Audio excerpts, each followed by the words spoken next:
राजेंद्र राठौड़ को लेकर दिए बयान पर बीजेपी के प्रदेश प्रभारी फंसते हुए नजर आ रहे हैं। पहले राठौड़ समर्थकों ने उनका विरोध किया, अब करणी सेना ने भी सवाल उठा दिए। राजपूत करणी सेना के राष्ट्रीय अध्यक्ष महिपाल मकराना ने प्रदेश प्रभारी से माफी मांगने को कहा। साथ ही ये भी जताया कि उपचुनाव के साथ साथ हरियाणा में विधानसभा चुनाव भी आ रहे हैं। जितने भी नेता है वो क्या जाति की राजनीति करते हैं? क्या आपके प्रभारी इसलिए बनाए जाते हैं कि वो जाति की राजनीति करें? क्या कोई भी भारतीय जनता पार्टी का अदर स्टेट का व्यक्ति यहाँ राजस्थान में आके किसी पर्टिकुलर जाति बिरादरी के नेता को बेइज्जत करने का क्या उनकी मानसिकता है? तो मैं फिर जाति की राजनीति करने आया। वहीं जब उनसे उपचुनाव को लेकर पूछा गया कि आप इस उपचुनाव में कितने टिकट की मांग करते हैं, तो उनका जवाब सुनिए। उन्होंने कहा कि ये वो तय करें, हम मांग करते हैं कि प्रभारी माफी मांगे। मैं श्री राजपूत करणी सेना का राष्ट्रीय अध्यक्ष हूँ। राजपूत जाति के लिए काम करता हूँ, कोई भारतीय जनता पार्टी और कांग्रेस का एजेंट नहीं हूँ। पहली बात। दूसरा, भारतीय जनता पार्टी और कांग्रेस कितनी सीट हमें देगी वो तय करे उपचुनाव से पहले। दूसरी बात। तीसरी बात, राजेंद्र जी राठौड़ के लिए जो अपशब्द यूज किए गए उनके लिए बाकायदा प्रभारी माफी मांगे और प्रभारी को यहां से हटाया जाए। चौथी बात, जो उनका हक था, जो राजस्थान के नेताओं का हक था, जो किसी जाति बिरादरी में बांध के नहीं बोल रहा, चाहे वो राजेंद्र जी राठौड़ हो, चाहे सतीश जी पूनिया हो, चाहे अलका गुर्जर हो, चाहे कोई भी भारतीय जनता पार्टी का वयोवृद्ध नेता हो जो राज्यसभा में जाने के लिए अधिकृत थे, उनको क्यों नहीं भेजा गया? मैं पूछना चाह रहा हूं इन चैनलों के माध्यम से भारतीय जनता पार्टी के आला जो भी नेता विराजमान है दिल्ली में, क्यों हम पे ऐसे लोग थोपे जाते हैं जो न तो हमारे हित की बात करते हैं, न हमारे राज्य की बात कर पाते। वो अपने राज्य की बात अपने राज्य में नहीं कर पा रहे, वो हमारे राज्य की और हमारे हितों की बात राज्यसभा में कैसे रखेंगे? मैं पूछना चाह रहा हूं भारतीय जनता पार्टी के नेताओं से। और कब तक राजपूत समाज को हंसिए पे रखने का काम भारतीय जनता पार्टी करेगी? सबसे पहले जनरल वीके सिंह जी की टिकट काटी। मैं पूछना चाह रहा हूं क्या गलती करी उन्होंने? क्या अपने समर्पण में उनकी कोई कमी थी? उनके समर्पण में, भारतीय जनता पार्टी के काम के प्रति काम में क्या कमी थी? एक जनरल रहा आदमी, इसे भारतीय राजनीति में सबसे ज्यादा आज तक के सबसे ज्यादा वोट लेके एमपी के चुनाव में जो जीत के गया, 8.5 लाख वोट लेके, जो खुद मोदी जी नहीं जीत पाए, उनका टिकट क्यों काटा गया? क्यों रमन सिंह जी को हंसिए पे डाल दिया गया? क्यों नरेंद्र सिंह तोमर को एक मुख्यमंत्री का लॉलीपॉप देके केवल एमएलए बना के बिठा दिया गया? ये मैं बड़े बड़े नाम ले रहा हूं आपके सामने।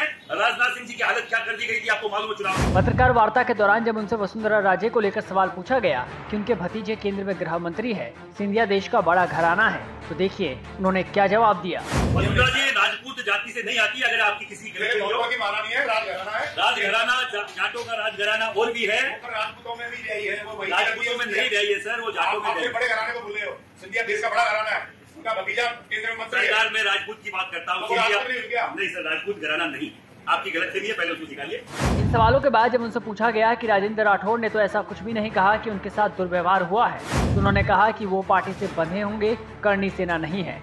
वो जो नहीं बोल पाए, हम बोलने की क्षमता रखते हैं। मैं बोलना चाह रहा हूँ राजेंद्र राठौड़ साहब अपनी पार्टी की उसमें हाथों में बंधे रहे होंगे। महिपाल सिंह मकराना और करणी सेना नहीं है। हमारे समाज के नेताओं के साथ अगर गलत होगा, बाकायदा मुखरता से आवाज उठाई जाएगी और वो जो नहीं बोल पा रहे वो बोलने की हमें क्षमता भी है। एमपी चुनाव में पूरे देश में हम लोगों ने इसको बाकायदा पूरे देश में रखा है और हमारी जो राजपूत समाज में जो राजनीतिक जागृति है वो कैसे आएगी हमें मालूम है। और बाकायदा जब ये मानने को तैयार नहीं है कि एमपी चुनाव में राजपूत की नाराजगी के कारण से 400 पार का नारा 240 पे अटक गया, तो अभी तो हरियाणा के विधानसभा के चुनाव बाकी है। हम लोग उसमें भी तय करेंगे जाके कि राजपूत कितने नाराज हैं। हम तय करेंगे 6 विधानसभा की जो वापस से जो चुनाव होंगे, उपचुनाव होंगे उनमें।